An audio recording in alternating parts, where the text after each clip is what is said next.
Hello my dear student, आज हम start कर रहे हैं 12th फिजिक्स का चैप्टर किरण प्रकाशिकी तथा प्रकाशिक यंत्र means ray optics and optical instrument.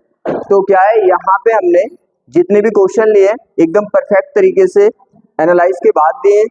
Board exam के अकॉर्डिंग जितने भी क्वेश्चन आ सकते हैं इस चैप्टर से, तो हमने अच्छे से उन क्वेश्चनों को यहाँ पे एनालाइज करके लिया है और हम उन सब टॉपिक्स को जितने भी टॉपिक्स है तो उन पे जितने क्वेश्चन आ सकते हैं, पहले क्या किया हमने, क्वेश्चनों को एनालाइज किया, फिर हमने देखा जो जो टॉपिक वहां पे इंपॉर्टेंट थे उन्हीं को हमने लिया है।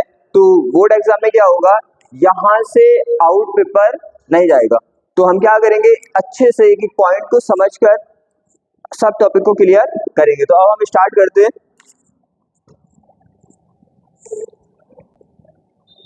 पहला है हमारा प्रकाश का परावर्तन मीन्स रिफ्लेक्शन ऑफ लाइट। तो पहले आप समझ लो कि प्रकाश क्या है। वैसे थोड़ा तो नॉलेज है आपको, क्योंकि मैंने वैद्युत चुंबकीय तरंगों में बताया था प्रकाश क्या होता है, और एक चैप्टर और पढ़ चुके हैं आप, ड्यूअल नेचर ऑफ प्रकाश means light. Dual nature of light means प्रकाश की द्वैत प्रकृति, आप वो भी पढ़ चुके हैं। तो आपको बताए प्रकाश क्या होता है। प्रकाश का नेचर डबल होता है, वो कण के रूप में भी चलता है और वो तरंग के रूप में भी चलता है। तो रे ऑप्टिक्स एक है, रे ऑप्टिक्स। अब यहाँ पे समझ लो, एक मिनट बस आपको समझना क्या पड़ेगा। पहले आप प्रकाश के बारे में थोड़ा समझ लो, ठीक है। प्रकाश क्या होता है थोड़ा समझ लोगे, फिर उसके बाद हम चैप्टर फास्टली कर देंगे। देखो क्या होता है, प्रकाश मीन्स लाइट। पहले हम समझे प्रकाश ये आप ऑलरेडी समझ भी चुके हो। प्रकाश मीन्स लाइट। तो प्रकाश या लाइट है क्या, तो सिंपल सी बात है, प्रकाश या लाइट क्या है। प्रकाश एक ऊर्जा है। प्रकाश क्या है, एक ऊर्जा है जो तरंगों के रूप में चलती है, वेव्स के रूप में चलती है। इसका एक नेचर और भी है, प्रकाश एक ऊर्जा है, ये तो क्लियर है कि प्रकाश क्या है, एक ऊर्जा है। तो यहाँ पे डबल नेचर दिखाता है प्रकाश। एक तो ये माना गया है कि प्रकाश जो ऊर्जा है वो तरंगों के रूप में चलती है, और एक ये माना गया कि प्रकाश जो ऊर्जा है वो कणों के रूप में चलती है, फोटोन के रूप में चलती है। तो क्या होता है, जो हमारा प्रकाश है जब ये किसके रूप में चलता है, कण के रूप में। डबल नेचर में आप पढ़ चुके हैं, कण के रूप में मींस पार्टिकल्स के रूप में, और एक चलता है ये तरंग के रूप में। किसके रूप में, तरंग के रूप में। तरंग के रूप में चलता है और कण के रूप में चलता है। तो जब ये कण के रूप में चलता है तो हम इसको बोलते हैं किरण प्रकाशिकी। क्या बोलते हैं, किरण प्रकाशिकी। किरण प्रकाशिकी मींस रे ऑप्टिक्स। क्या बोलते हैं, रे ऑप्टिक्स। क्या बोलते हैं, रे ऑप्टिक्स। जब प्रकाश किसके रूप में चलता है, तरंग के रूप में, तो इसे बोलते हैं वेव ऑप्टिक्स। क्या बोलते हैं, वेव ऑप्टिक्स। ठीक है, ये टी है, वेव ऑप्टिक्स। क्लियर है, पॉइंट समझ आया। पहला क्या है, प्रकाश क्या है, प्रकाश एक ऊर्जा है जिसका नेचर डबल होता है। हम ये भी मानते हैं कि प्रकाश किसके रूप में चलता है, कण के रूप में चलता है। जहां पे प्रकाश कण के रूप में चलता है उसका जो हम अध्ययन करते हैं उसके बारे में जब पढ़ते हैं हम, तो उसको बोलते हैं किरण प्रकाश की, जो हम आज पढ़ने वाले हैं रे ऑप्टिक्स को। और जब तरंग के रूप में, वेव के रूप में चलता है वो, उसको जब पढ़ते हैं हम तो वो होता है वेव ऑप्टिक्स। वो हम इसके बाद चैप्टर को पढ़ेंगे। क्लियर समझ आया। प्रकाश क्या है, प्रकाश एक ऊर्जा है जिसका नेचर डबल होता है, वो तरंग के रूप में भी चलता है, वो कण के रूप में भी चलता है।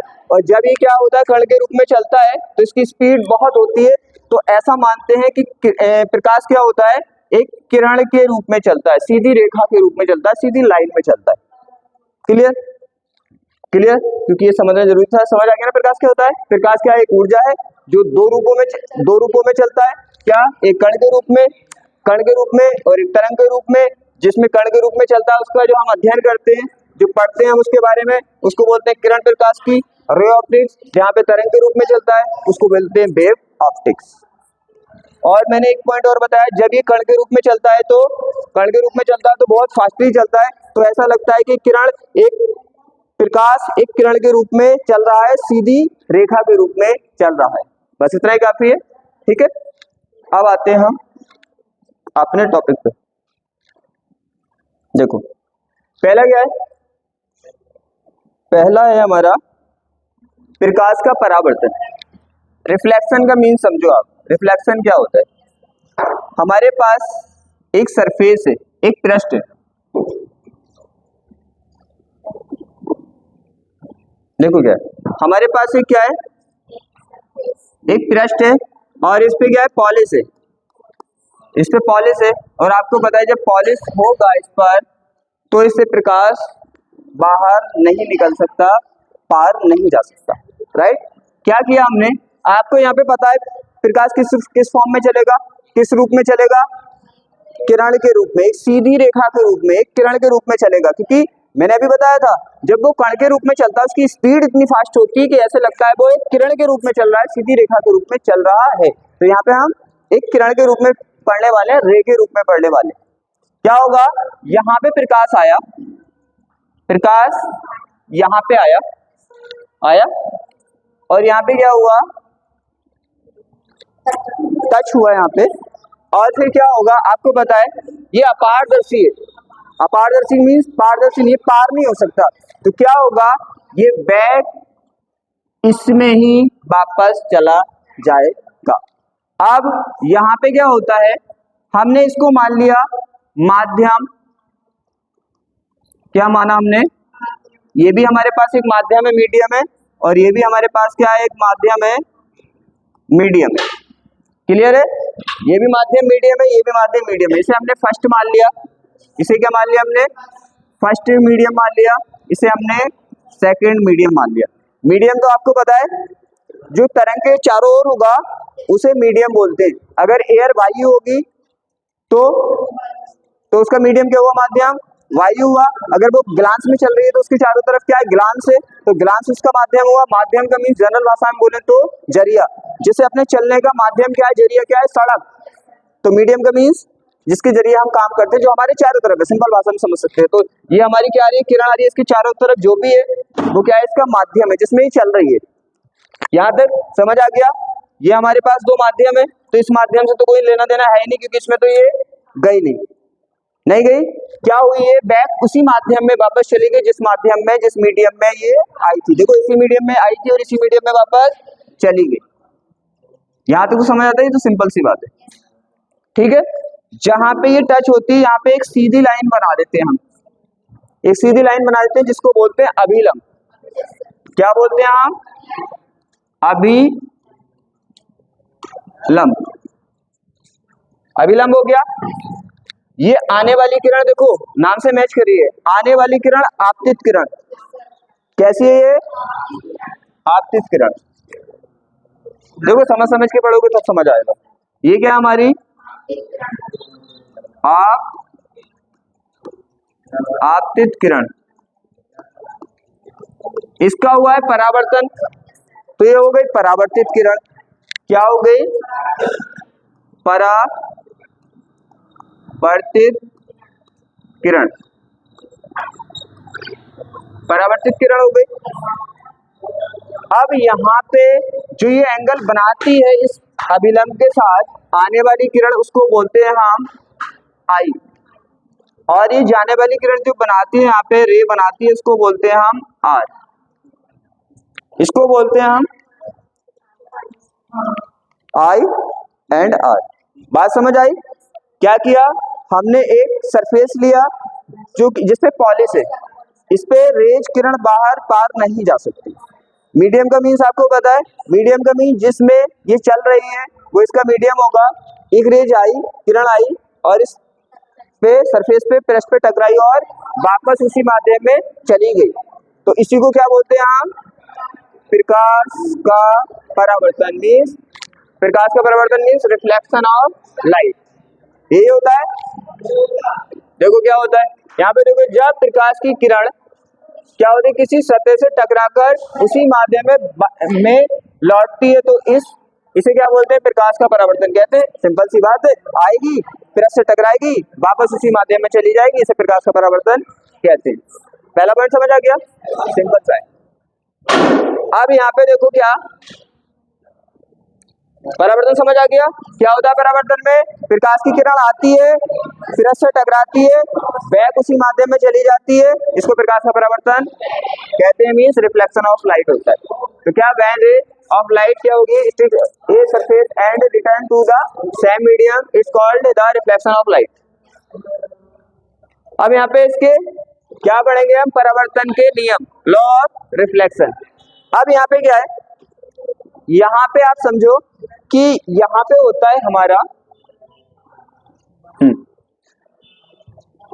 अब तल का मीन समझ रहे हो, प्लेन, प्लेन का मीन समझ रहे हो? ये क्या है? बोर्ड क्या है?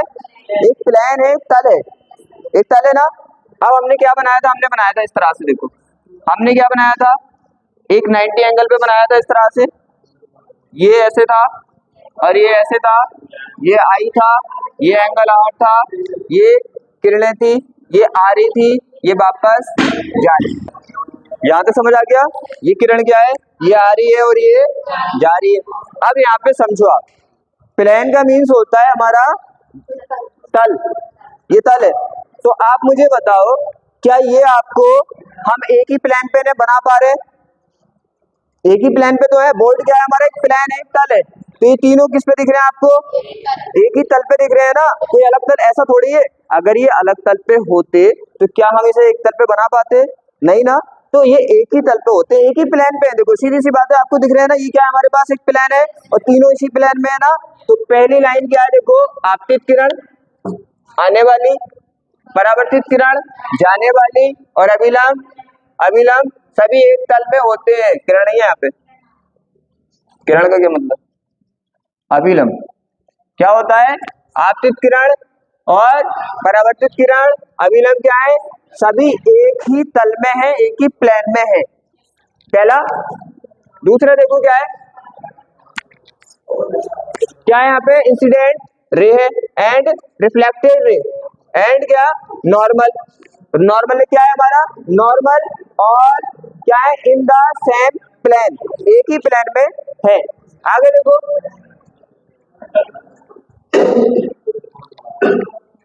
आगे यहाँ पे क्या है कि यहाँ पे दो पॉइंट आपको समझने। क्या समझना है? पहली बात तो ये है कि जो एंगल होते हैं वो हमारा, पहले तो आपको ये समझ आ गया माध्यम क्या होता है, माध्यम क्या होता है, ठीक है। उसके बाद माध्यम हमारा दो तरह का होता है, एक संघन होता है, एक विरल होता है। संघन का मीन्स डेंसर मीडियम होता है, विरल का मीन्स रेयर मीडियम होता है। यहाँ तक क्लियर है? रेयर मीडियम का मीन्स होता है उसमें जो अणु होंगे या जिससे भी बना है वो, या किसी के अणु है या क्या है, उसमें जो भी है वो क्या होंगे? डेंसर में, संघन में पास पास होंगे, और जो विरल होगा, रेयर होगा, उसमें दूर दूर होंगे। जैसे फॉर एग्जांपल मान लो हमारे पास एक विरल माध्यम है, जैसे वायु है, एयर है। तो एयर, एयर क्या है? बहुत सारी गैसों का मिक्सचर है ना। तो इसमें गैसों के अणु क्या होते हैं? दूर दूर होते हैं। क्या होते हैं? देखो, दूर दूर होते हैं। तो कैसा मीडियम हुआ ये? रेयर हुआ। अगर हम जल की बात करें, पानी की बात करें, तो उसमें कुछ इससे पास होंगे। तो अगर इन दोनों में कंपेयर करें तो संघन कौन, विरल कौन? ये विरल और ये संघन, ये रेयर और ये डेंसर। अब यहाँ पे समझो कि जो मीडियम जितना संघन होगा, अब संघन को बताता कौन है? हमें पता कैसे चलेगा कि संघन कौन संघन है, कौन विरल है? तो यहाँ पे होता है अपवर्तनांक। क्या होता है? अपवर्तनांक। अपवर्तनांक बताता है, जैसे वहां पे होता है हमारा के होता है ना, के होता है ना, के बताता है कि कौन सा माध्यम कितना सॉलिड है, संघन है।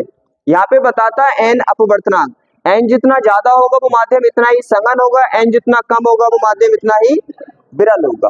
क्लियर है?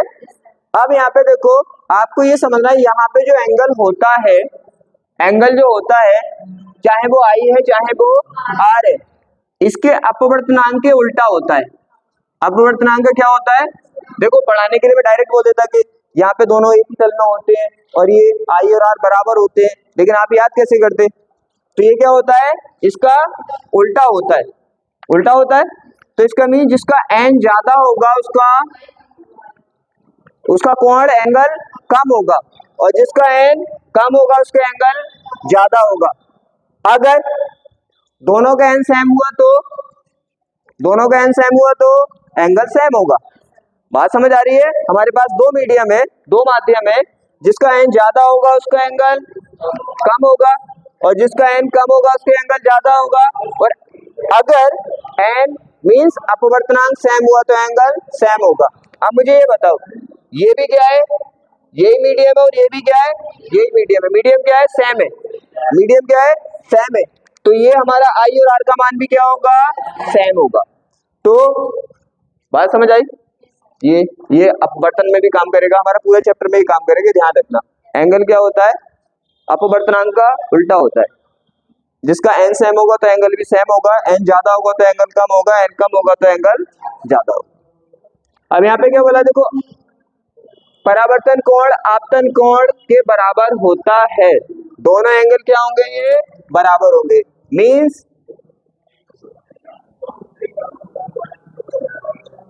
इसका मीन्स है कि हमारा आई, एंगल आई किसके इक्वल होगा? एंगल आर के। दो नियम है, दोनों साइड समझ आगे होंगे। परावर्तन समझ आ गया, उसके दोनों नियम समझ आ गए। ऐसे रट के नहीं करना, यहाँ पे समझ समझ के करना है पॉइंटों को। अब आगे चले,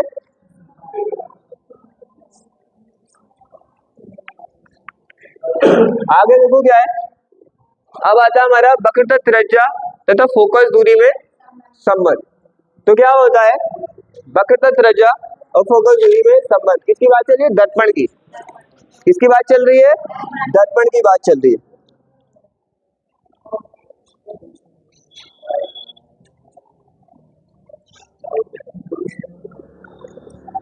ये तो बता देना मैंने, angle of reflection is equal to the angle of incident है।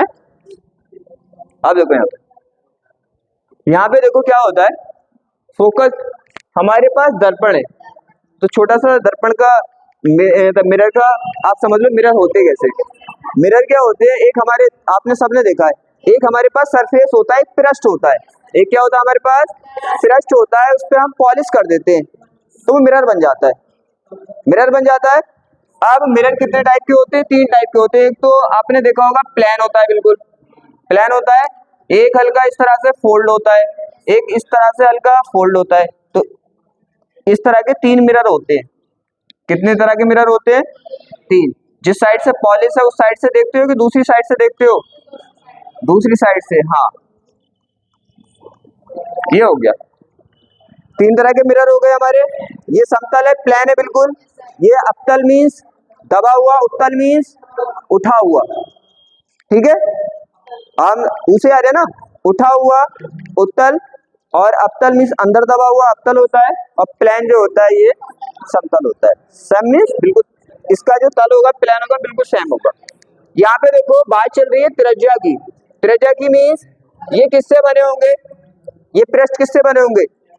पृष्ठ जो होंगे किसी सर्कल से बने होंगे ना। खुद सोचो, हमारे पास एक गोल सर्कल होगा। गोल क्या होगा? एक गोल सर्कल होगा, हमने उसको क्या बनाया होगा? काट के निकाला होगा, उस पर पॉलिश कर दिया होगा। तो अगर हम इसको कंप्लीटली करें, ऐसे देखो, हम कंप्लीट करें तो यहाँ पे क्या बन गया? सर्कल। और सर्कल की क्या होगी?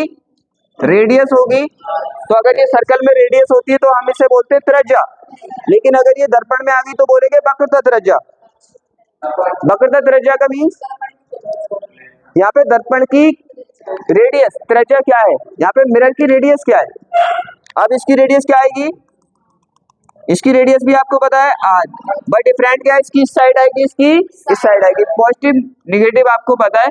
यहाँ पे क्या होता है? प्लस एक्सिस होता है, यहाँ पे माइनस एक्सिस होता है, यहाँ पे प्लस वाई होता है, यहाँ पे माइनस वाई होता है।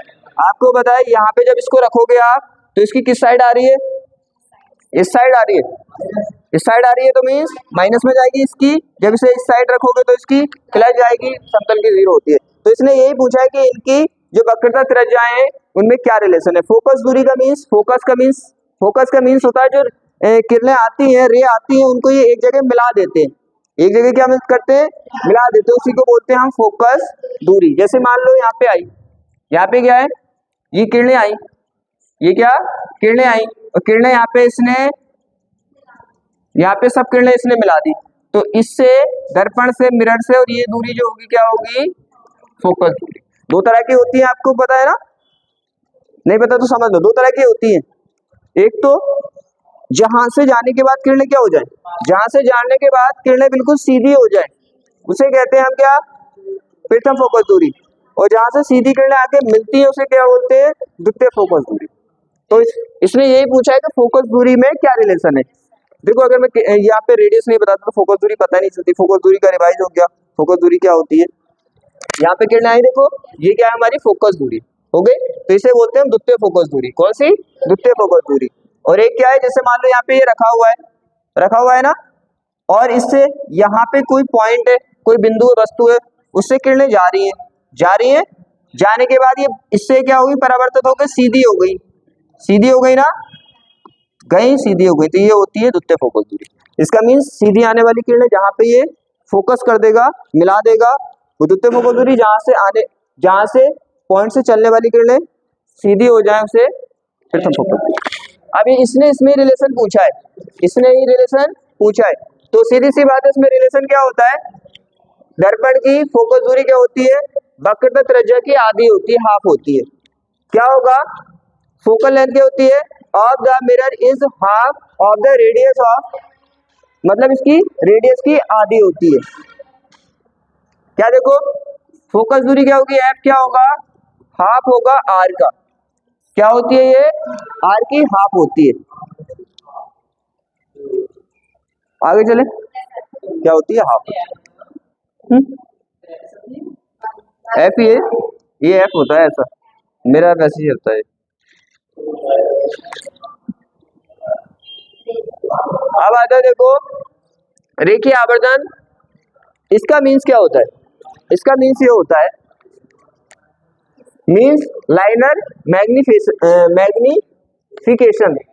देखो इसका मीन्स क्या होता है, इसका मीन्स ये होता है कि जैसे मान लो यहाँ पे कोई दर्पण है या कोई लेंस है, यहाँ पे आप जब कोई वस्तु रखोगे उसकी कुछ तो लंबाई होगी ना, कुछ लंबाई होगी।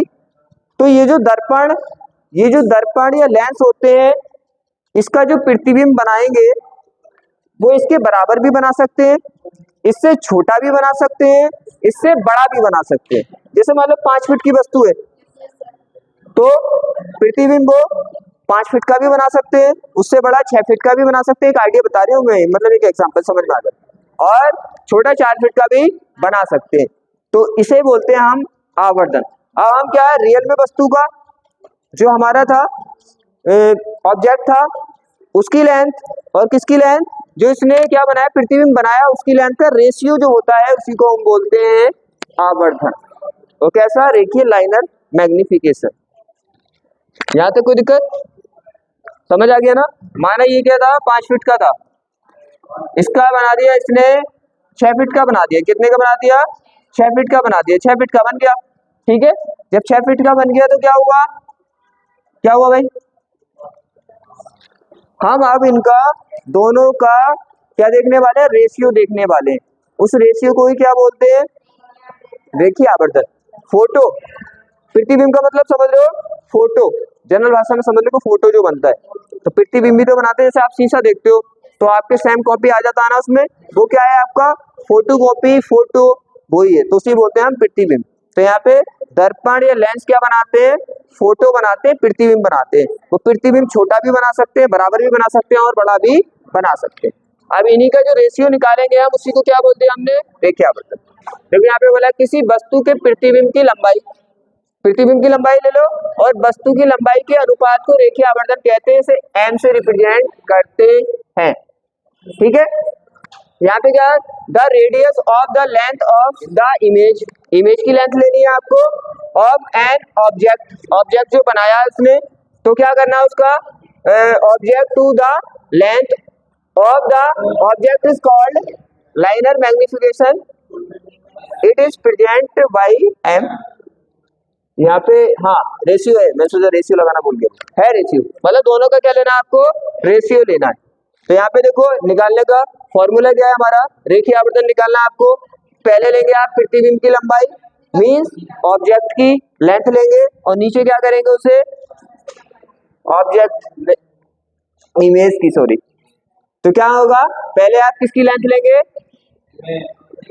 इमेज की लेंथ लेंगे, उसे डिवाइड कर देंगे किससे, ऑब्जेक्ट की वस्तु की लंबाई से, उसी बोलते हैं। सिंपल सी बात है, ज्यादा हार्ड थोड़ी है। जैसे इसकी लेंथ मान ली हमने, ऑब्जेक्ट की लेंथ, ऑब्जेक्ट को ओ से दिखा दिया, ऑब्जेक्ट की लेंथ मान ली हमने ओ है, इमेज की लेंथ मान ली हमने आई है। तो एम अगर निकालना है आपको तो कैसे निकालोगे आप, पहले किसकी लेंथ लोगे, इमेज की, तो आई ऊपर और ओ नीचे, ये हो गया इसका रेखीय आवर्तन। तो दोनों का रेशियो देखना है हमें, ऑब्जेक्ट का और इमेज का, जो निकाला उसने लेंथ निकाली है, उसका रेशियो रख दो, जैसे मैंने बताया था यहाँ पे। बस इतना काम करना है। आगे देखो, प्रकाश का अपवर्तन, इसे अच्छे से समझना। प्रकाश का देखो, ऐसे डायरेक्टली पढ़ोगे तो याद नहीं होगा, पढ़ाने को मैं डायरेक्ट पढ़ा दूं एकदम के, देखो किरण आई और टकराई और वापस चली गई, ये आने वाला कोण जाने वाला कोण बराबर हुआ, तो फिर आप भूलोगे कैसे होगा। अब मैं समझा के बता रहा हूं क्यों हुआ, तो आपको याद रहेगा, हाँ इसलिए हो रहा है। अब देखो अपवर्तन का मीन समझो आप, रिफ्लेक्शन का मीन समझना आपको क्या होता है। यहाँ अभी हमने क्या किया था, हमने किया था यहाँ पे, अब उसका कुछ अलग करने वाले। क्या था, हमने एक सरफेस लिया था, एक पृष्ठ लिया था, हमने उस पर पॉलिश की थी। पहले क्या की थी हमने, पॉलिश की थी ना पॉलिश, लेकिन अब के पॉलिश नहीं करेंगे। जब पॉलिश नहीं करेंगे तो आपको पता है लाइट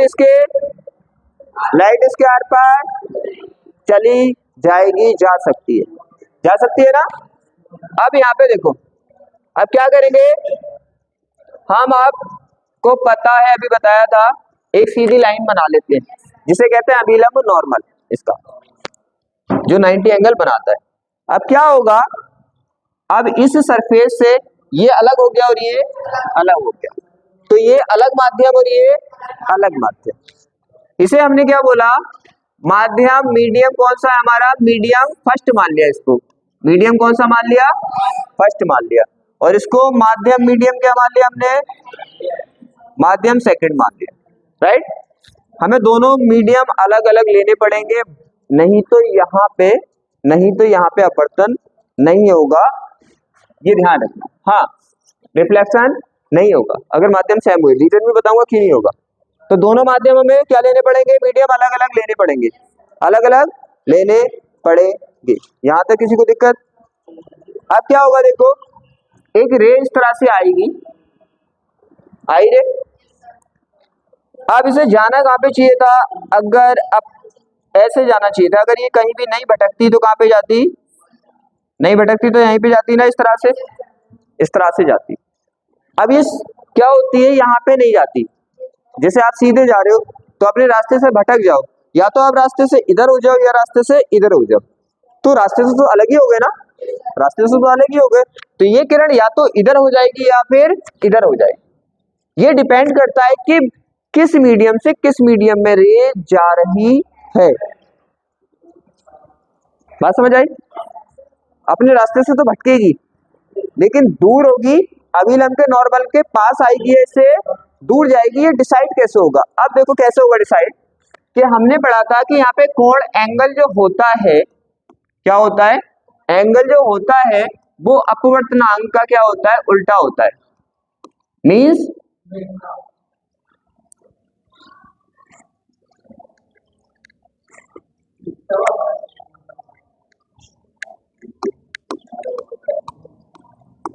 और अपवर्तनांक को रिप्रेजेंट किससे करते हैं, एन से, उल्टा होता है ना।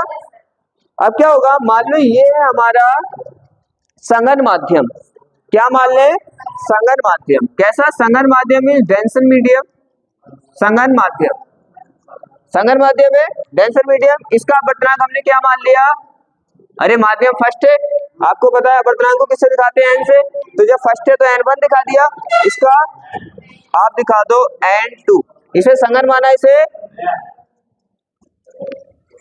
इसे क्या मान लो आप, इसे विरल मान लो, रेयर मान लो, इसे क्या मान ले, विरल। ये विरल है और ये संगन है, यहां तक समझ आ रही है संगन। तो ये वाला माध्यम हमारा संगन और ये वाला माध्यम हमारा विरल। अब इसका अपवर्तनांक n1 और इसका अपवर्तनांक n2।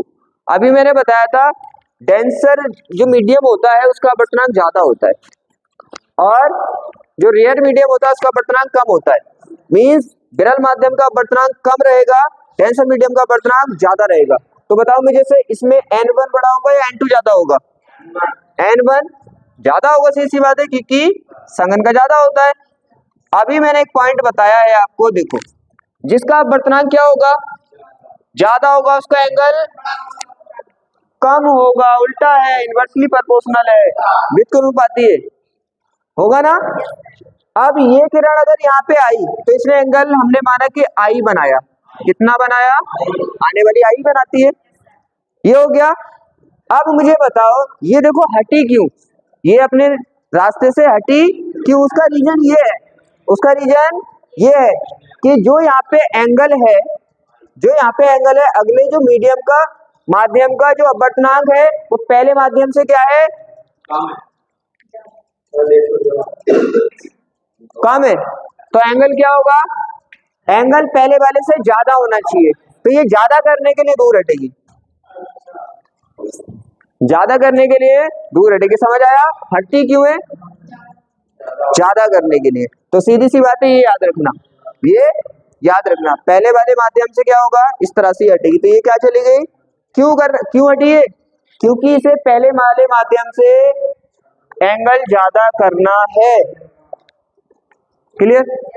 अगर हम इसका उल्टा कर दें, अब मैं डायरेक्टली बता रही हूं, अगर हम इसका उल्टा कर दें, उल्टा मीन्स फालतू मत ही बोल, यहाँ पे क्या है, ये कर दे इसका, आपके हम किस में ले आ रहे हैं, विरल से, विरल से किस में ले जा रहे हैं, संघन में। अगर इसका एंगल कितना है, आई है। अब आपको पता है संघन का क्या होगा, संघन का एन ज्यादा होगा, तो इसका कुछ नहीं होता। तो क्या है, संघन का जो होता है वो क्या होता है, एन जो होता है ज्यादा होता है। जब एन ज्यादा होता है तो एंगल इसका कम होगा। तो इसका मीन्स क्या होगा, इसे आर का मान आई से कम करना पड़ेगा। तो ये कहाँ पे जा रहा था, यहाँ पे जा रहा था, लेकिन ये कम करेगा तो यहाँ पे जाएगा, तो आर यहाँ पे कम होगा। यहाँ पे क्या है, एंगल आई क्या होगा, बड़ा होगा, और एंगल आर छोटा होगा। यहाँ पे क्या होगा, यहाँ पे देखो, यहाँ पे क्या था, यहाँ पे एंगल आई क्या था, छोटा था, और एंगल आर बड़ा था। क्लियर?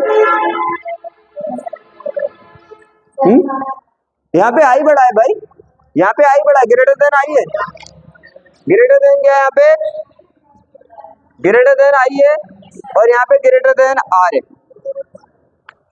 यहाँ पे किसी को दिक्कत, यहाँ पे देखो क्या बोला उसने, जब प्रकाश की किरण क्या एक माध्यम से दूसरे माध्यम में जाती है तो वह अपने मार्ग से विचलित हो जाती है, हट जाती है, मैंने बताया हट जाएगी, चाहे तो दूर आए चाहे पास आए, तो इसे प्रकाश का अपवर्तन कहते हैं।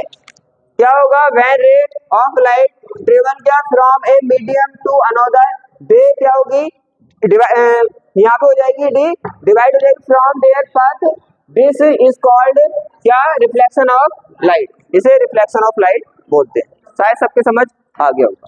अगला पॉइंट देखें,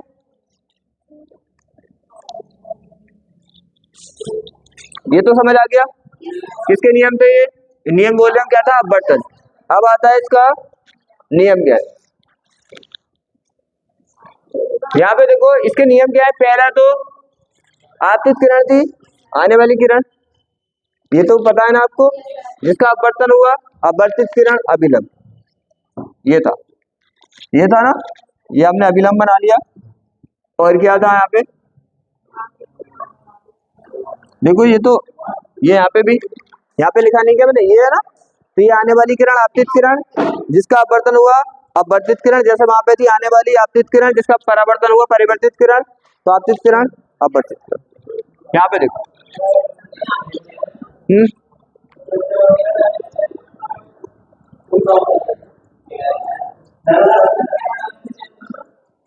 नहीं वो तो बैक चली जाती है, उसमें तो बैक चली जाती है, यहाँ पे होती है इधर उधर। अब यहाँ पे क्या होगा, देखो यहाँ पे क्या था हमारे पास, ये आने वाली आपतित किरण, ये अपवर्तित किरण, ये दो थी ना, ये आने वाली, ये जाने वाली, और ये क्या हमारा नॉर्मल अभिलंब। क्लियर? क्या होगा यहाँ पे? यहाँ पे भी देखो तीनों किसमें दिख रहे हैं आपको? तीनों क्या दिख रहे हैं? एक ही प्लेन में बना रहे हैं ना हम, तो एक ही प्लेन में है। तो सीधी सी बात है, आपतित किरण, अपवर्तित किरण तथा अभिलंब तीनों एक ही तल में होते हैं। तो क्या होगा? द इंसिडेंट रे और रिफ्लेक्टिव रे एंड द नॉर्मल ऑल क्या है? इन द सेम प्लेन, एक ही प्लेन में होंगे, तीनों एक ही प्लेन में होंगे। अब क्या होगा? किसी निश्चित किरण के लिए आपतन कोण की ज्या तथा अपवर्तन कोण की ज्या का अनुपात नियत रहता है। इसका मीन समझो, आपतन कोण क्या होगा? ये हमारा आपतन कोण, आने वाला कोण हो गया, ये अपवर्तन कोण हो गया। अब यहाँ पे देखो, इसे किससे दिखाएंगे हम? ये हो गया हमारा ज्या का मीन्स होता है साइन आई, ये कोण साइन आई हो गया, और ये कोण हो गया हमारा साइन आर, साइन आर हो गया। उसने बोला है ये जो होता है किसी एक रेज के लिए, इसका मीन्स ये हुआ, जैसे आप मान लो एक रेज डाल दें, तो आप उसको कितनी भी बार डाल दो, उसी रेज को चेंज नहीं करेंगे आप चेंज नहीं करेंगे। ऐसा नहीं इस बार कोई और रेज डाली, किरण डाली, अगली बार किसी और किरण टाइप की किरण डाली, किरण एक ही टाइप की होनी चाहिए, रे एक ही टाइप की होनी चाहिए, उसे आप कितनी भी बार डाल दो। तो उसने बोला है कि इनका जो रेशियो आता है वो कांस्टेंट आता है। रेशियो क्या आता है? कांस्टेंट आता है। इसका क्या है? इसका हमने क्या माना? इसका माना हमने n1 और इसका माना हमने n2। अब तो तुम्हें पता है मीडियम अलग अलग होंगे, तो n1 n2 होगा, ये फर्स्ट मान लिया हमने और ये सेकंड मान। क्लियर है? अब यहाँ पे किसी को दिक्कत? उसने बोला है इसका ratio means sine I upon sine R, sine R. उसने बोला ये कांस्टेंट रहता है। कांस्टेंट का मीन्स ये होता है n2 अपॉन n1 के बराबर। अब आप खुद सोचो क्या होगी? यहाँ पे रे अगर एक ही है और यहाँ पे n1 n2 क्या है? सेमी है, तो ये तो n1 n2 का रेशियो हमेशा सेमी रहेगा ना। जब यही नहीं बदलेगा तो इसका रेशियो इसके बराबर है, तो ये भी नहीं बदलेगा। जब n1 n2 सेम रहेगा, जैसे मान लो यहाँ पे एयर है, तो n1 कितना 1 हो गया, यहाँ पे कितना है मान लिया ग्लास है तो 1.5 हो गया। अब खुद सोचो, यहाँ पे आप वैल्यू रखोगे तो आप तो 100 बार भी वैल्यू रखोगे, 1000 बार भी रखोगे, इसका रेशियो क्या आएगा? n2 अपॉन n1 का रेशियो सेम ही आएगा ना। जब और ये किसके बराबर है? इसके, तो इसका रेशियो भी क्या रहेगा? सेम रहेगा। उसने यही बोला है कि निश्चित किरण के लिए, निश्चित का मतलब समझ गए, एक ही टाइप की, ऐसा नहीं कि कुछ देर बाद कोई और डाल लो और किरण, एक ही किरण की बात चल रही है। अगर उसको किरण को 1000 बार भी डालोगे तो साइन आई और साइन आर का अनुपात जो होता है, वो रेशियो जो होता है वो कांस्टेंट रहता है। इसे ही बोलते हैं स्नेल का नियम भी बोलते हैं, स्नेल लॉ भी बोलते हैं। इसका क्या रहेगा? सेम रहेगा। उसने बोला है क्या? गिवन है the ratio of the sine of the angle in incident to the sine क्या of the angle of reflection remain क्या है? रिमेन्स कांस्टेंट, मींस कांस्टेंट रहेगा। ये नियम समझ आ गया? आगे यहाँ पे देखो, उत्कीर्णीय का सिद्धांत मतलब प्रिंसिपल ऑफ रिवर्स जो होती है किरण, यहाँ पे जो रिवर्स चलती है, रिवर्स का मीन समझो। यहाँ पे रिवर्स का मीन्स होता है हमारे पास पहला मीडियम, दूसरा, तीसरा, चाहे कितने भी बना दो आप, कितने भी आप बना दो। ये माना ये रे ऐसे आई, इससे थोड़ी इधर हुई, यहाँ पे टकराई, फिर थोड़ा इधर गई, फिर यहाँ पे टकराई, फिर थोड़ा इधर गई, फिर यहाँ पे टकराई और यहाँ पे ऐसे निकलेगी, क्योंकि ये मीडियम और ये मीडियम सेम है। उसने बोला है कि जैसे जैसे ये जाएगी, जैसे जैसे ये जाएगी, उसी रास्ते से, उसी पास से वापस आएगी, कोई भी चेंज नहीं करेगी। सिंपल सी बात है, जिस रास्ते से जाएगी ये पास से जाएगी, उसी पास से वापस आ जाएगी। ये तो सिंपल सा रूल है। क्या देखो, यदि विभिन्न माध्यमों से होकर जाने वाली प्रकाश की क्या अपवर्तित किरण को वापस उसी माध्यम में भेजा जाए तो यह अपने उसी पथ पर चलकर वापस पहले माध्यम में पहुंच जाती है, बिल्कुल सेम से पहुंचेगी। तो इसे प्रकाश किरणों का उत्कीर्णीय का सिद्धांत कहते हैं। कोई दिक्कत?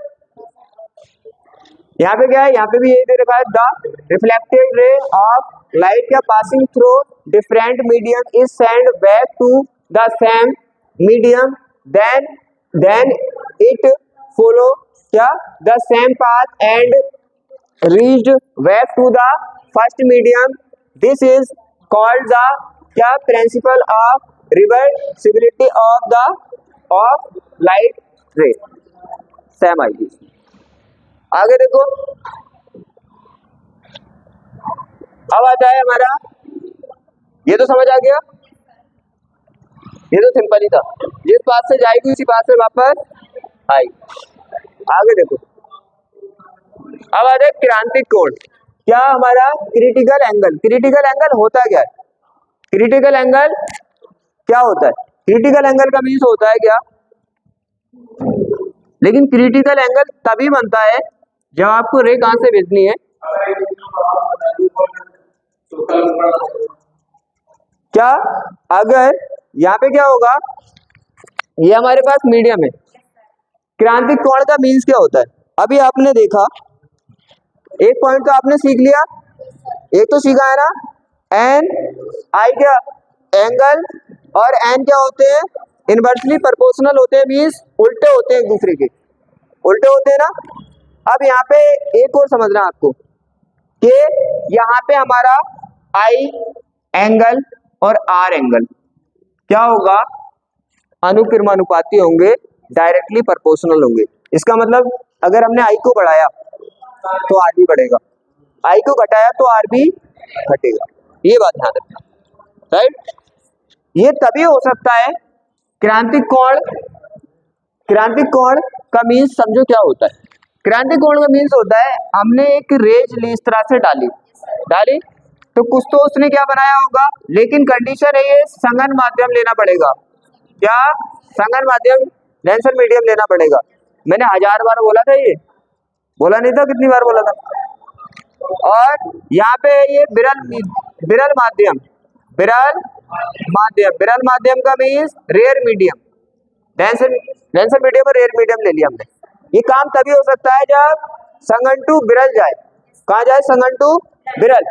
आपको बताया इसका क्या होगा, जानी तो यहाँ पे चाहिए थी, कहाँ पे जानी चाहिए थी? यहाँ पे जानी चाहिए थी। इसका एन क्या होगा? एन इसके एन से कम होगा तो एंगल इसका ज्यादा होगा। तो अगर आई ये है, अरे ये बात तो समझ आ रही है ना, ये इधर उधर क्यों हटती है? क्योंकि ये इसके कंपेयर में हटती है। अगर इसका एन कम हुआ तो आई का मान आर से ज्यादा होगा, तो इसे इधर जाना पड़ेगा। अगर यहाँ पे क्या हुआ, एन क्या हुआ, एन ज्यादा हुआ तो इसे एंगल आई के कंपेयर में कम करना पड़ेगा, तो ये इधर आएगा। ये माध्यम के खेल होते हैं, ठीक है।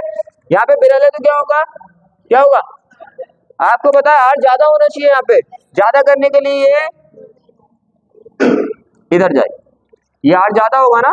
यहाँ पे देखो तो एंगल क्या होगा, यहाँ पे आई से ज्यादा होगा एंगल हमारा आर। ये ग्रेटर देन का साइन है, ये आई आर का साइन है। यहाँ तक किसी को कोई डाउट? आपको पता है जैसे जैसे आप आई बढ़ाओगे आर भी बढ़ेगा ना। आपने आई की वैल्यू बढ़ाई, आई की वैल्यू क्या की आपने? बढ़ाई। आई की वैल्यू बढ़ाई तो आर की वैल्यू भी क्या होगी? बढ़ेगी। आई की वैल्यू और बढ़ाई, पहले ये बढ़ाई तो ये बढ़ गई, फिर आपने ये बढ़ाई वैल्यू तो इस पे ये ऐसे हो गया। जैसे जैसे आप आई बढ़ाते जा रहे हो, आई यहाँ तक था पहले, अब इतना कर दिया आई, फिर आर इतना हो गया, फिर आई इतना हो गया, फिर ये इतना हो गया। अब यहाँ पे देखो ये नॉर्मल से अभिलंब से स्टैंड कितना एंगल बना रही है?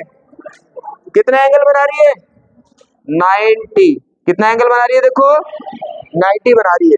तो जिस आई एंगल पर इसने 90 बना दिया, क्या जिस आई एंगल पे इसने 90 बनाया उसे ही बोलते हैं क्रांतिक कोण, क्रिटिकल एंगल। तो कौन सा क्रिटिकल एंगल कौन सा हुआ कि मान लो ये हमारा क्या था, I1 था, ये क्या था, I2 था, और ये था हमारा I3। तो कौन से पे बना ये 90? I3 पे। तो I3 हुआ क्रिटिकल एंगल। तो I3 क्या है हमारा? Critical angle. इसे दिखाते हैं IC से, IC से। मैंने बोला ऐसे समझ के पढ़ोगे ना, वरना मोस्टली देखा है मैंने, बता तो देते हैं ऐसे कि दूर हट गई, पास आ गई। क्यों आ गई पास? पता भी तो होना चाहिए क्यों आ गई पास। फिर पेपर में ना तुम 10 भी थ्योरी याद नहीं करनी पाते, यहां तक क्लियर है। अब डेफिनेशन तो बिल्कुल सिंपल सी है, आपतन कोण का वह मान जिसके लिए अपवर्तन कोण का मान कितना हो जाए 90। आपको पता आई क्या होता है, आपतन कोण, और यहाँ पे आर क्या है, अपवर्तन कोण।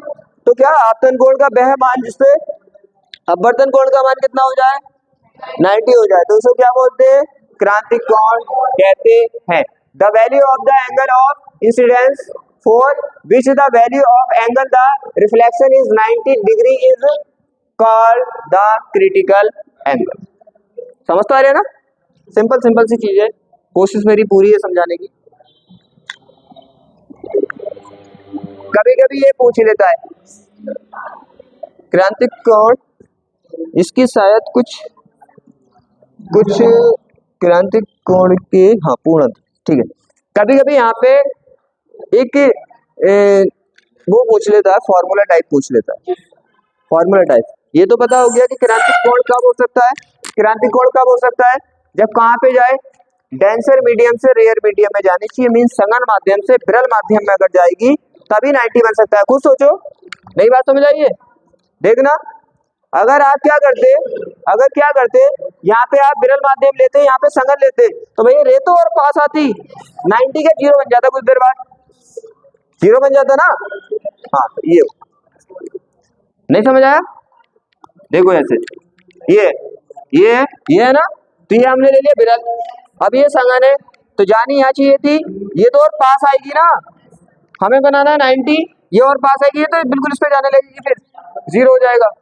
तो कंडीशन यही है, कहाँ जानी चाहिए, सघन टू विरल, means denser to rare medium में जानी चाहिए, तभी हो सकता है ये सघन माध्यम से विरल माध्यम। अब यहाँ पे देखो, इसमें क्या है, क्रांतिक कोण में कभी कभी ये फॉर्मूला पूछ लेता है कि आपको प्रूफ करना है फॉर्मूला, तो फॉर्मूला आप अभी प्रूफ करोगे बहुत ही फास्टली, क्योंकि मुझे पता है तुम काफी तेज हो, काफी टैलेंटेड लग रहे हो। देखो क्या है यहाँ पे, हाँ ये इम्पोर्टेंट है तभी कर रहे हैं अपने। ये हो गया, ये आपका क्या हो गया, आपतन कोण आई हो गया, क्रांतिक कोण पर ये कोण कितना हो गया अपना,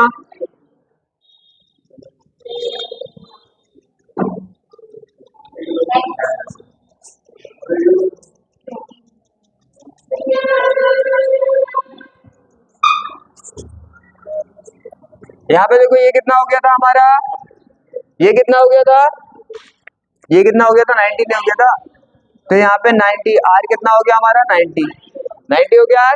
यहाँ से किसी को दिक्कत, ये हमारा आई है ना, इसका क्या है, हम कहाँ से कहाँ भेज रहे हैं, सघन से विरल, मीन्स ये सघन माध्यम है और ये विरल। आपको मैंने बता दिया कि विरल से सघन में तो हो ही नहीं सकता कभी ऐसा, ये हो गया क्लियर। इसका क्या माना हमने n1 और इसका क्या माना हमने n2,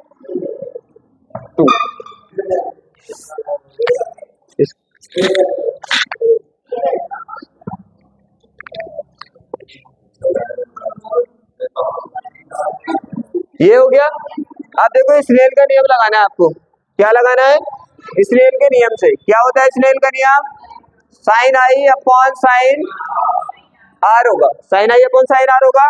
आपको पता है ये उल्टे होते हैं, मींस एंगल अगर इसका लेना है तो इसका लेना पड़ेगा, उल्टे होते हैं एंगल, अभी बताया था ना।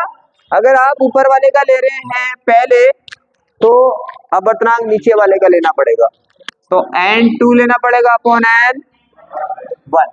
कोई दिक्कत यहाँ पे, कोई दिक्कत नहीं है, क्लियर। अब यहाँ पे क्या होगा आपको पता है, यहाँ पे क्रांतिक कोण हो गया, तो आई किसके बराबर हो गया, आई सी के, यहाँ पे नहीं लिख रहे नीचे लिखूंगा, देखो यहाँ पे आई किसके इक्वल हुआ, आई इक्वल हो गया हमारा आई सी के, और आर किसके इक्वल हो गया 90 का हो गया ना, ये हमारे इस तरह से, तो वैल्यू रख दो, रखो वैल्यू, तो यहाँ पे क्या हो जाएगा हमारा sine I C upon sine R कितना अपना 90। आपको पता है यहाँ पे मान लो आप एयर, क्या मान लो आप वायु, और वायु के लिए N2 कितना हो जाएगा 1, कितना हो जाएगा 1 हो जाएगा, ठीक है। और इस N1 को क्या मान लो आप, N1 को मान लो आप N1 को N मान लिया। तो दोनों तरीके से कराता हूँ जैसे आपका अच्छा लगे। ये हो गया, पहले हम N1 N2 दोनों में कर लें, क्या कर लें N1 N2 दोनों में कर लें। ये हो गया sin 90 का मान कितना हो गया 1, तो sin IC इक्वल हो गया N2 अपॉन N1। ये तो आ गया हमारा सिंपल, ये गड़बड़ी हो गया, हाँ वो ज्यादा साफ नहीं समझ गया। N2 अपॉन N1, यहाँ पे किसी को दिक्कत कोई डाउट, तो ये हमारा फॉर्मूला प्रूफ हो गया। अगर यहाँ पे क्या करें भाई, N2 बराबर कितना कर दे, N2 बराबर कर दे 1 और N1 बराबर कर दे कितना N, ओनली क्या N रख दो यहाँ पे। तो साइन IC क्या हो जाएगा, साइन IC इक्वल हो जाएगा N2 1 और यहाँ पे कितना हो जाएगा हमारा N। ये प्रूफ कराने पूछ लेता है कभी कभी ना, बहुत बार पूछा है। ये होगा क्लियर, ये हो गया। चलें आगे, इसको फाइनल फॉर्मूले में हम ऐसे भी लिख सकते हैं, यहाँ पे भी लिख सकते हैं आप। अगर दोनों मीडियम 1 नहीं है तो आप ये वाला यूज करेंगे, क्योंकि न्यूमेरिकल भी आता है ना, एयर है तो आप ये वाला यूज करेंगे। ये किसके लिए, एयर के लिए, और दोनों मीडियम अलग अलग है तो ये वाला यूज करेंगे। अब आता है देखो पूर्ण आंतरिक परावर्तन। पूर्ण आंतरिक परावर्तन, यहाँ पे देखो क्या होगा, पूर्ण का मीन्स कंप्लीटली, आंतरिक का मीन्स अंदर ही, परावर्तन का मीन्स वापस आ जाए, अंदर ही अंदर वापस आ जाए वो। ये क्या है देखो, अंदर ही अंदर मतलब गुफा में चल रहा है वो, गुफा में चल रहा है, गुफा में। ये आपको पता है ये क्या है हमारा संगन से, क्योंकि ये वाले दोनों काम पूर्ण आंतरिक परावर्तन और ये क्रांतिक कोण, ये दोनों विरल माध्यम में संगन से विरल में जाएगी तभी होंगे, क्योंकि इनमें हमें आर को बढ़ाना पड़ेगा आई से। क्लियर,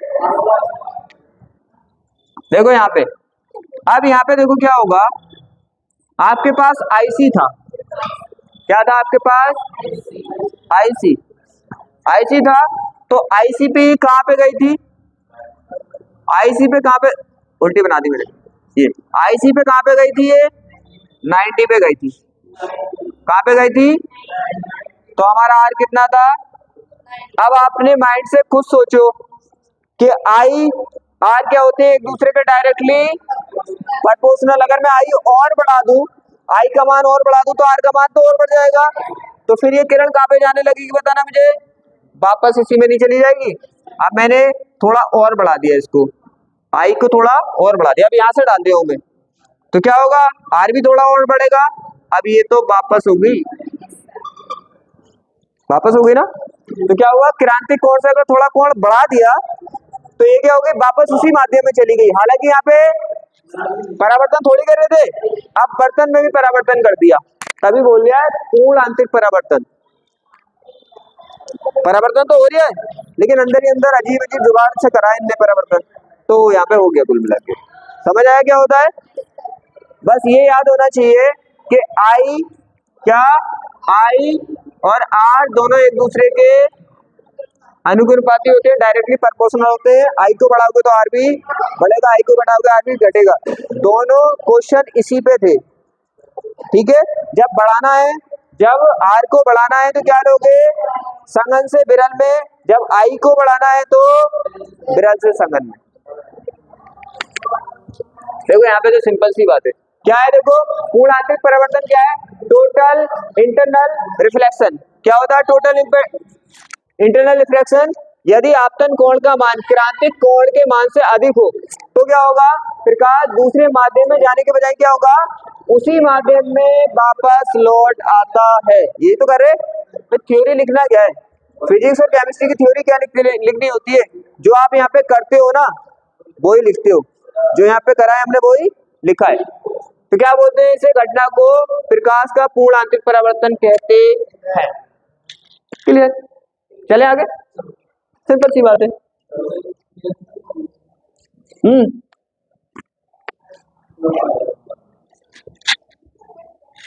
अब देखो यहाँ पे इसके नियम है कुछ। इसके नियम क्या है? प्रकाश कहाँ से कहाँ जाना चाहिए? प्रकाश संघन माध्यम से विरल माध्यम में जाना चाहिए। कितनी देर से बता रही हूँ मैं, क्योंकि विरल से संघन में जाएगा तो हो ही नहीं पाएगा, वो दूर जाने के बजाय किरण पास आके अभिलंब पे जाने लगेगी। पहला। और क्या? आपतन कोण का मान क्रांतिक कोण से बड़ा होना चाहिए। दोनों मैंने आपको अच्छे से बताया है। क्या करनी चाहिए? देखो, लाइट मस्ट ट्रेवल क्या from a denser medium to rare medium करनी चाहिए। और यहाँ पे क्या होना चाहिए? The value of the angle incident क्या होनी चाहिए? शुड बी क्या होनी चाहिए? Larger in the critical angle. बस इसका मीन्स तो पता है, अभी बताया था। मीन्स यहाँ पे आपको संघन लेना है और यहाँ पे आपको विरल लेना है, और रेट जो भेजनी है संघन से विरल में भेजनी है, तभी हो सकता है ऐसा। मैंने रीजन भी बता दिया बहुत गहराई के साथ क्यों होता है ऐसा। और यहाँ पे क्रांतिक कोण से बड़ा होना चाहिए कि, तो यहाँ पे आई कितना होना चाहिए अपना? ये आई जो होना चाहिए किसका होना चाहिए? आई ग्रेटर देन आई सी। आई सी मतलब क्रांतिक कोण से भी बड़ा होना चाहिए। चले आगे, चलो आप देखो यहाँ पे लेंस की क्षमता। लेंस की क्षमता का मीन समझो। लेंसों का सिंपल में काम होता है क्या? यहाँ पे क्या है, हम आर्टिकल नहीं करेंगे, सबसे मोस्टली इंपोर्टेंट जो आर्टिकल है उसे करेंगे। बाकी जो लेंस के सूत्र हैं तो वो हम किसी और क्लास में कर लेंगे, ठीक है। यहाँ पे इंपोर्टेंट जितने भी थ्योरियां हैं, जितने भी टॉपिक है वो कर रहे हैं। यहाँ पे क्या है, देखो यहाँ पे बोला लेंस की क्षमता। क्षमता का मीन समझ रहे हो? पावर। तो क्या होता है, मैंने बोला था अभी आपसे, क्या करते हैं लेंस या दर्पण, लेंस या दर्पण या तो ये आने वाली किरणों को और फैला देते हैं या उन्हें एक जगह मिला देते हैं। इनका काम ये होता है। जैसे मान लो कोई इंसान है, बात सुन के या तो वो बातें बढ़ा चढ़ा के बोल देगा या फिर उन बातों को वहीं पे खत्म कर देगा। बिल्कुल सेम ऐसे ही करते हैं। या तो ये बढ़ा देंगे, जैसे मान लो यहाँ पे देखो, ये क्या है, यहाँ पे दो ही काम करते हैं, चाहे हमारा क्या है, लेंस है या दर्पण। देखो जैसे ये किरण आई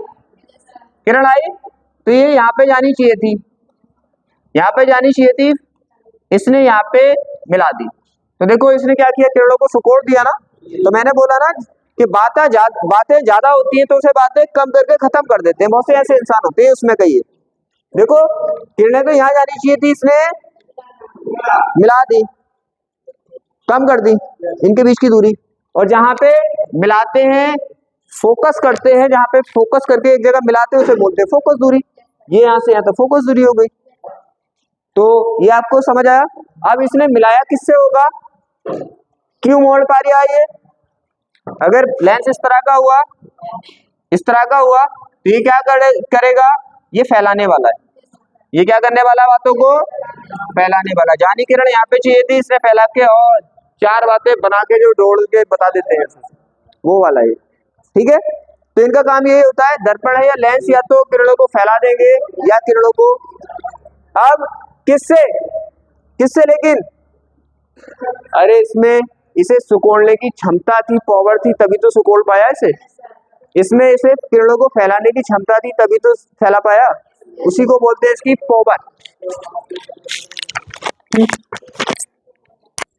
उसी को बोलते हैं इसकी पावर। तो यहाँ पे क्या है, सिंपल सी डेफिनेशन है। क्या होता है, आपको फोकस दूरी भी पता है, फोकस दूरी तो पता है ना, जहाँ पे किरणों को मिला देगा। तो लेंस से या दर्पण से वो दूरी फोकस दूरी कहलाती है, फोकस दूरी कहलाती है ना। तो क्षमता क्या होती है? फोकस दूरी की क्षमता क्या होती है? फोकस दूरी की उल्टी होती है। सिंपल सी बात है, लिख देंगे हम साथ साथ। लेंस की फोकस दूरी के व्युत्क्रम को लेंस की क्षमता कहते हैं, इसे पीछे दिखाते हैं, उल्टी होती है। Inverse the total focal length of a lens is called the power of the lens, उल्टी है। देखो क्या ऐसे, लेंस की क्षमता क्या है? इसकी फोकस दूरी की उल्टी है। बस इतना सा कहानी है इसकी। मैंने तो क्षमता और फोकस दूरी इसलिए बता दी, वरना ये बात समझ नहीं आती। फोकस दूरी का मतलब जैसे देखो इनने आने वाली किरणों को यहाँ पे मिलाया ना, तो मिलाया किससे? पावर से, अपनी ताकत लगा के, पावर लगा के। और यहां से जिस पॉइंट पे मिलाया वो क्या हुई इसकी फोकस दूरी। तो दोनों चीज समझ में आ गई। क्षमता कमी जिस पावर लगा के मिलाता है, सिकोड़ता है किरणों को, ये वाला किरणों को फैलाता है, तो वो तो होगी इसकी पावर। फोकस दूरी क्या होती है, जहां पे इसने फोकस कर दिया। फोकस का मीन्स ऐसे नहीं कहते अपना माइंड एक जगह फोकस करो, तो किसी चीज को एक जगह इकट्ठा करना, लगाने को कहते हैं फोकस करना उसे। तो इसने एक जगह फोकस कर दिया इनको सबको, ठीक है, तो इससे दूरी को फोकस दूरी कहते हैं। तो क्षमता फोकस दूरी, यहाँ पे उल्टा हो गया, बात खत्म होगी। चले आगे। हाँ,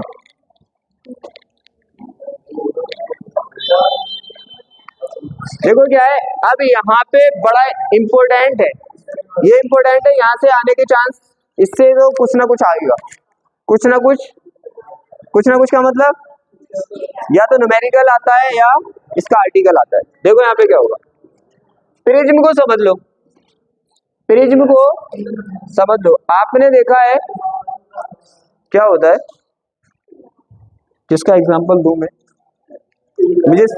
मुझे स्लाइड पीछे करनी पड़ेगी वरना मैं दिखा देता है। यहाँ पे प्रिज्म का मीन्स होता है कि आपने प्रैक्टिकल तो किया होगा ना इंटर में, प्रिज्म ऐसा होता है जिसकी क्या होते हैं, देखा ना, हाँ, तो प्रिज्म ऐसा शीशे का बना होता है, वो मैं बताता हूँ, देखो शीशे का बना होता है, और वो क्या ऐसा होता है जैसे हमारा ये, उसको हम ऐसे, ये है ना, इस टाइप का होता है, लेकिन इसके 3 सरफेस होते हैं। कितने, एक 3, क्या होगा, ऐसे करके 2 इधर से मिले होंगे और एक सामने से मिला होगा, तो ये होता है प्रिज्म। ये क्या होता है, प्रिज्म होता है। अब प्रिज्म जो होता है उसका प्रिज्म कोण भी होता है, प्रिज्म जो होता है उसका प्रिज्म कोण भी होता है, और इससे क्या होता है, इससे होता है अपवर्तन। क्या होता है इससे, अपवर्तन मीन्स रिफ्लेक्शन। अब देखो यहाँ पे क्या होगा, यहाँ पे आपको 2 सरफेस, अभी आपने क्या किया था, अभी आपने क्या किया था अभी आपने एक सरफेस से किया था अपवर्तन, किया था ना। यहाँ पे 2 सरफेस से करोगे, एक इससे और एक इससे। विचलन का मीन्स पता है ना, विचलन का मीन्स था, कहाँ पे था, बताया था ना विचलन का मीन्स। क्योंकि कभी कभी ऐसा होता है कि हमें ज्यादा बताने के चक्कर में कुछ पॉइंट हो जाते हैं।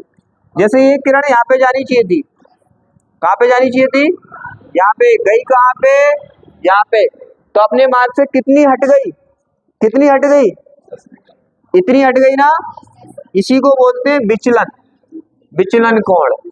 विचलन कोण का मीन्स कितना विचलित हो गई अपने मार्ग से, अपने रास्ते से, अपने पास से। यहां तक क्लियर है, बस ये होता है विचलन कोण।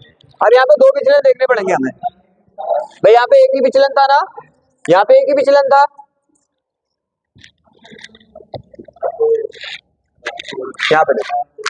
यहाँ पे क्या करेंगे हम, आपको पता है सरफेस पे 90 तो डालना पड़ेगा। एक किरण आएगी भी, किरण आने के बाद यहाँ पे आई भी होगा, क्या होगा यहाँ पे, लेकिन यहाँ पे 2 होंगे, तो इसे आप I1 मान लोगे। क्या मान लोगे इसे आप, I1 मान लोगे। आपको बताइए ये कहाँ पे जानी चाहिए थी, यहाँ पे जानी चाहिए थी, लेकिन ये जाएगी यहाँ पे, गई ना। अब जाने वाली किरण जितना एंगल बनाती है वो क्या होता है अपना R, अभिलंब से नॉर्मल से जो एंगल बनाती है वो R होता है, लेकिन इसे क्या मानेंगे हम, R1। क्लियर। यहाँ पे भी क्या करोगे आप, एक यहाँ पे भी नॉर्मल डालोगे, अभिलंब डालोगे, ठीक है। यहाँ पे क्या होगा, ये जो एंगल बनाएंगे उसे क्या बोलोगे आप, उसे बोलोगे R1 नहीं, सॉरी R2। जानी के कहाँ चाहिए थी ये, यहाँ पे जानी चाहिए थी, चली कहाँ पे जाएगी, यहाँ पे।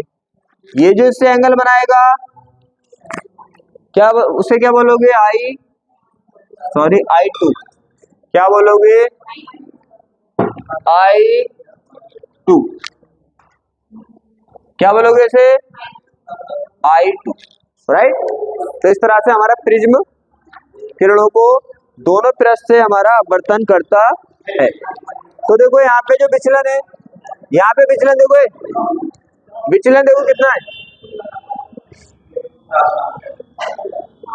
जानी यहाँ पे चाहिए थी ना, गई यहाँ पे तो इतनी हट गई रास्ते से, कितनी हट गई, कितनी हट गई रास्ते से, इतनी हट गई ना। तो ये हो गया विचलन कोण। इसे मान लो λ1, लैम्डा से दिखाते हैं हम, लैम्डा से दिखाते हैं। ये हो गया। अब आपको पता है इसे जाना कहाँ पे चाहिए था भाई? जाना कहाँ पे चाहिए था? यहाँ पे। और चली कहाँ पे गई? यहाँ पे। तो इसे अगर मैं पीछे मिलाऊं इस तरह से तो विचलन यही तो हुआ ना, ये तो λ2, λ2 हुआ, λ2 हुआ। क्लियर है? इसे मैं सिंपल में समझा दूं, कभी आपको समझने में दिक्कत आ रही है। ये हम पढ़ चुके हैं, वैसे तो हम इसको पढ़ चुके, वहीं पे समझा दूंगा और अच्छा है। ये है ना, ये है ना, देखो किरण यहाँ पे गई थी, किरण यहाँ पे गई थी तो इतनी विचलित हुई थी, तो इसे क्या बोलोगे आप? विचलन कोण लैम्डा। अब मुझे एक बात बताइए, ये एंगल क्या होंगे दोनों? ये आई जो होगा ये r प्लस लैम्डा के बराबर होगा ना। क्यों? क्योंकि देखो तुमने पढ़ा है क्या कि ये ऐसा एंगल बन गया, देखो ऐसा बन गया ना। और आपने क्या पढ़ा है? आमने सामने के एंगल क्या होते हैं? बराबर होते हैं। क्या होते हैं? बराबर। तो ये क्या होगा? आई बराबर होगा हमारा किसके? r प्लस लैम्डा के। आप लैम्डा निकालोगे तो r इधर चला जाएगा, तो क्या होगा? i माइनस आर बराबर लैम्डा। कहने का मीन्स ये, अगर आपको लैम्डा निकालना है तो डायरेक्टली i में से r घटा दो। सिंपल सी बात ये समझा रही हूँ। लैम्डा निकालना है तो क्या करोगे आप? i में से r घटा दोगे, लैम्डा आपका आ जाएगा, विचलन कोण आ जाएगा। क्लियर है? कौन सा था?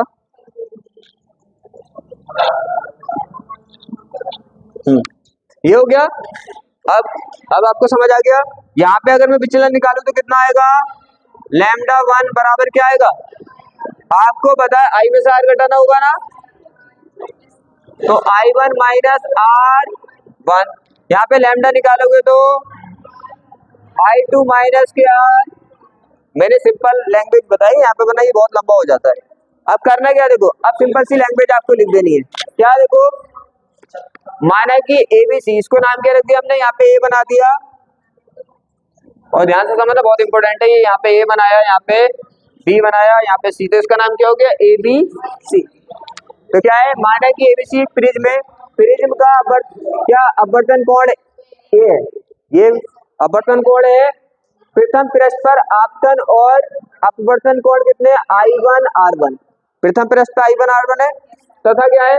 द्वितीय पृष्ठ पर आपतन और निर्गत किरण। देखो आपतन के मीन्स आने वाला, निर्गत का मीन्स यहाँ पे जो निकल रही है, तो कितना है? R2 I2 है। बस इतनी सी बात लिखनी है, फिर हम इसको कर देंगे क्लियर। करें क्या? यहाँ पे भी ये लिखा, देखो ये तो आपको बताया ना, जो यहाँ पे होता है ना वो इंट्रो टाइप लिखते हैं अपने, जब अपने आर्टिकल करते तो इंट्रो टाइप लिखा है यहाँ पे। यहाँ पे देखो क्या करेंगे हम? पहले हम लेंगे प्रथम पृष्ठ से, फ्रॉम फर्स्ट सरफेस। तो क्या? प्रथम पृष्ठ से, मैं शॉर्ट में करा रही हूँ वरना बहुत लंबा होता है ये। प्रथम पृष्ठ से क्या होगा? प्रथम पृष्ठ से विचलन कितना होगा? प्रथम पृष्ठ से अभी बताया मैंने, कितना होगा? λ1 बराबर होगा I1 माइनस R2। कौन से निकाल लो हम? फर्स्ट सरफेस से निकाल ले। अब क्या होगा? इसी तरह से हम निकाल लेंगे किससे? द्वितीय पृष्ठ से विचलन। द्वितीय पृष्ठ से विचलन कितना आएगा अपना? λ2 बराबर I2 माइनस के R2। ये हो गया। अब निकाले हम कुल विचलन। क्या निकाले? कुल विचलन। कुल विचलन कितना आ जाएगा, आपको दोनों को जोड़ देना है। लैम्डा इज इक्वल टू क्या होगा, लैम्डा 1 प्लस लैम्डा 2। लैम्डा 1 की वैल्यू कितनी है, I1 minus R1 plus I2 minus R2। अब ये प्लस प्लस के तो एक साइड ले आओ, तो ये क्या हो गया, ये हो गया हमारे I1 प्लस I2। ये दोनों माइनस माइनस के तो माइनस R1 माइनस प्लस, नहीं माइनस का, ये दोनों माइनस किया ना, नहीं प्लस के नहीं हुए, माइनस माइनस किया ना, बस हम ब्रैकेट हटा रहे हैं, कुछ नहीं कर रहे, गुणा थोड़ी कर रहे हैं। यहाँ पे देखो, यहाँ पे क्या है हमारा, और हमारा R2 दोनों माइनस के, दोनों यहाँ पे माइनस के, तो लैम्डा हो गया हमारा। अब यहाँ पे न्यूनतम विचलन की कंडीशन क्या होती है, किसकी कंडीशन लगाने वाले हैं हम, न्यूनतम विचलन मीन्स मिनिमम देखना है हमें। यहाँ पे जो है वो कितना, मिनिमम। मिनिमम कंडीशन कब होती है, मिनिमम कंडीशन तब होती है, आप लिख देना लाइन, ठीक है, क्या, न्यूनतम विचलन के लिए। यहाँ पे मैं शॉर्ट में लिख देता हूँ, न्यूनतम विचलन के लिए। न्यूनतम विचलन के लिए क्या होगा, I1 बराबर होगा I2 के, और हम दोनों को मान लेंगे कि ये I है, और R1 बराबर होगा R2 के, हम मान लेंगे ये R है। तो यहाँ पे देखो I, ये भी I और ये भी I, क्या हो गया 2I। और यहाँ पे क्या करें हम, यहाँ पे माइनस कॉमन ले लेना, अगर माइनस कॉमन ले लिया तो R प्लस R कितना हो गया, क्या ही नहीं हो गया,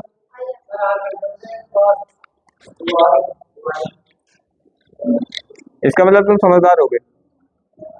ये हो गया, क्या यही आया ना, ये आ गया, यहाँ तक किसी को समझने में दिक्कत नहीं ना, आप देखो यहाँ तक कर लिया। अब हम चलते हैं आगे, ये बस दोनों को जोड़ा है और कुछ नहीं करा, इसकी जगह ये रख दिया। आगे देखो, यहाँ पे कितना था हमारा, और यहाँ पे लिख देंगे हम, यहाँ पे लिख देंगे हम R1 क्या, R1 प्लस R2 बराबर क्या होता है, A होता है, A होता है। तो यहाँ पे ये भी R हो गया और ये भी R हो गया बराबर A, तो क्या हो गया 2R बराबर क्या हो गया, 2R बराबर A। तो जहाँ पे 2R है वहां पे हम क्या लिख सकते हैं, A लिख सकते हैं। तो न्यूनतम विचलन कितना होता है, न्यूनतम विचलन को लैम्डा m से दिखाते हैं हम, यहाँ पे बना दिया ना मैंने, ये है ना। अब यहाँ पे न्यूनतम विचलन की कंडीशन बना देते हैं ना, तो जब न्यूनतम विचलन के बनाओगे आप तो लैम्डा m से दिखाते हैं। देखो चैप्टर भी क्लोज होने वाला है, 5 मिनट हो गए, ये हो गया। तो आपको पता है यहाँ पे क्या हो गया 2I, और यहाँ पे 2R बराबर क्या लिख सकते हैं, A। तो क्या हो गया हमारा A। हमें क्या निकालना है, हमें फाइनली निकालना होता है स्नेल का नियम। स्नेल का नियम means sign I upon sine R। इसका मीन्स क्या होता है, यहाँ पे हमें I और R की वैल्यू निकाल के यहाँ पे रखनी होती है, तभी फॉर्मूला प्रूफ हो जाता है। तो हम क्या निकाल रहे हैं यहाँ से, ये होगा बराबर क्या 2I।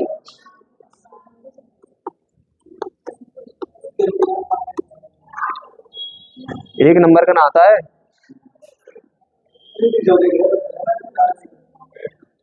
ये हो गया। यहाँ पे देखो ये हो गया, और यहाँ से क्या निकाल देंगे हम, यहाँ से R निकाल देंगे। R कितना होगा, R सीधी सी बात है, I का मान हमारे पास ये आ गया, और हमें मालूम है यहाँ पे क्या होता है, ये क्या हो जाएगा, यहाँ पे R निकालना तो R क्या हो जाएगा A/2 हो जाएगा। तो यहाँ पे क्या होगा हमारा R बराबर A/2, इसे सेकंड मान लो।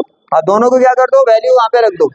वैल्यू जब यहाँ पे रखोगे तो क्या आ जाएगा, साइन I की वैल्यू क्या है, lambda m plus A/2, lambda m plus A/2, और यहाँ पे क्या हो जाएगा साइन A/2। बुक में बहुत लॉन्ग तरीके से दिया हुआ है, हमने क्या करना है, इतना लंबा नहीं करना, वो होगा भी नहीं, एंगल निकाल के ये निकाल के, बस आपको ये लगा देना है और कर देना, बात खत्म। क्लियर, ये दोनों समझ आ गए। यहाँ पे करके आपको ये कर देना है, फिर उसके बाद लैम्डा लगा के न्यूनतम विचलन के लिए लिख के I1 I2 बराबर करके, और यहाँ पे करके ये कर देना, बस छुट्टी। अब हमारा क्या आता है,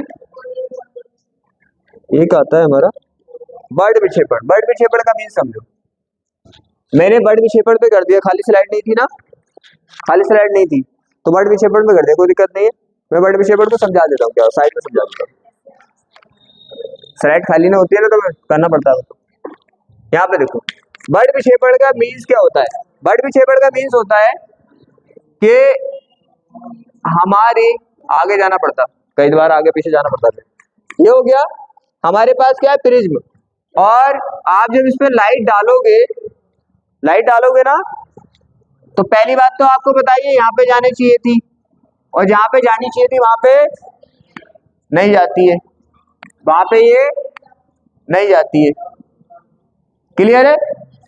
तो ये क्या होगा, ये इसको प्रिज्म 7 कलर में डिवाइड कर देगा। कितने कलर में? 7 कलर में डिवाइड कर देगा। इस तरह से 7 कलर में डिवाइड कर देगा।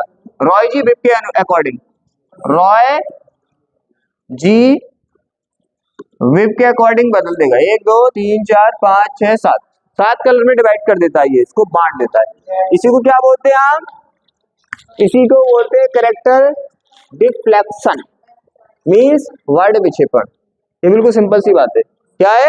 देखो क्या है, जब श्वेत प्रकाश मीन्स हमारा प्रकाश जो होता है प्रिज्म से गुजरता है, तो अपवर्तन के बाद तुम्हें पता है प्रिज्म क्या करता है, अभी पढ़ा था हमने, अपवर्तन ही करता है प्रिज्म। तो क्या होगा, अपवर्तन के पश्चात श्वेत प्रकाश 7 रंगों में विभाजित हो जाता है। इस घटना को प्रकाश का वर्ड विक्षेपण कहते हैं, मीन्स कैरेक्टर ऑफ डिफ्लेक्शन कहते हैं। सिंपल सी बात है, ये तो समझ आ गई होगी। अरे किरण आएगी प्रकाश की, प्रिज्म उसका अपवर्तन करके 7 कलर में डिवाइड कर देगा, वर्ड विक्षेपण कह देंगे, बस बात खत्म। यहाँ पे देखो प्रिज्म कोणीय विक्षेपण। कोणीय विक्षेपण का मीन्स ये होता है, ये किरण यहाँ पे जानी चाहिए थी लेकिन नहीं गई। ये 7 1 2 3 4 5 6 7 ऐसा बन गई। तो इसका विचलन लैम्डा आर होती है, ये वाली, ये और रोए जी इस तरह से है ये, ठीक है, रेड ऑरेंज येलो इस तरह से, ये इस तरह से। यहाँ पे देखो ये किसके लिए है विचलन? रेड के लिए। और ये किसके लिए है विचलन? किसके लिए? ऑरेंज के लिए। और ये वाला लास्ट वाला विचलन किसके लिए है? ये होता है बैंगनी के लिए, बैंगनी के लिए होता है। इसका मीन्स होता है कोणीय विक्षेपण। विक्षेपण का मीन्स तो आप समझ गए, ये चारों तरफ ये 7 रंग में बट गए, तो ये हो गया विक्षेपण। लेकिन कोणीय विक्षेपण का मीन्स होता है कि हम क्या करते हैं, इनके विचलनों के बीच एंगल देखते हैं कि इनके विचलन जो है उनमें कितना एंगल है। जैसे मान लो यहाँ से आ रही है तो रेड वाली तो जा रही है ये, और बी वाली लास्ट वाली जा रही है ये, तो ये लैम्डा कितना है हमारा आर, और ये लैम्डा बी। तो देखो इनके बीच जो कोण बन रहा है ना, ये बन रहा है ना कोण, इसी को बोलते हैं हम, इसी को क्या बोलते हैं? कोणीय विक्षेपण। बस देखो क्या है, प्रिज्म से निकलने वाली विभिन्न रंगों की किरणों में से किन्हीं 2 रंगों की निर्गत किरणों के बीच विचलन कोण है ना, विचलन कोण को कोणीय विक्षेपण कहते हैं। विचलन कोण निकाल दिया हमने, कितना विचलन है इसमें, विचलन कोण। इसका विचलन रेड वाली का, अरे आपको ये पता है ना, ये बताइए ये लैम्डा किस है, क्या बोलते हैं लैम्डा को, अभी बोल लेते हैं हम विचलन कोण। ये किसका विचलन कोण है? रेड का। और ये वाला विचलन कोण किसका है? बैंगनी का। ठीक है, तो हमें निकालना है क्या? कोणीय विचलन, कोणीय विक्षेपण। तो कोणीय विक्षेपण निकालने के लिए आप क्या कर दो, इनके कोणीय विक्षेपण को क्या कर दो, घटा दो, बस ये होता है। 2 कर्लों का जो क्या है, कोणीय विक्षेपण है, क्या है? नहीं सॉरी, 2 कर्लों का जो विचलन कोण है, क्या है? जो विचलन कोण है उससे जब आप घटाओगे जो आता है वो कोणीय विक्षेपण आता है। ये हमारी थ्योरी है और ये इसकी रियलिटी है। थीटा कब आएगा? जब आप इसको इसमें से क्या, इसको इसमें से घटा दो। तो क्या है, जितने भी इंपोर्टेंट पॉइंट थे, टॉपिक थे, हमने इसके सब कर लिए हैं। तो क्या जितने भी इसके इम्पोर्टेंट टॉपिक थे हमने सब कर लिए हैं, लेकिन क्या किया है हमने, जो लेंस के या दर्पण के जो फॉर्मूले थे प्रूफ करने जो आते हैं वो नहीं किए, वो हम किसी और क्लास में कर लेंगे। तो क्या है, लेकिन बाकी सब इम्पोर्टेंट पॉइंट जो इम्पोर्टेंट टॉपिक है बोर्ड में आने वाले टोटल हमने कर लिए। तो आज की क्लास को क्या करते हैं, हम यहीं पे क्लोज करते हैं।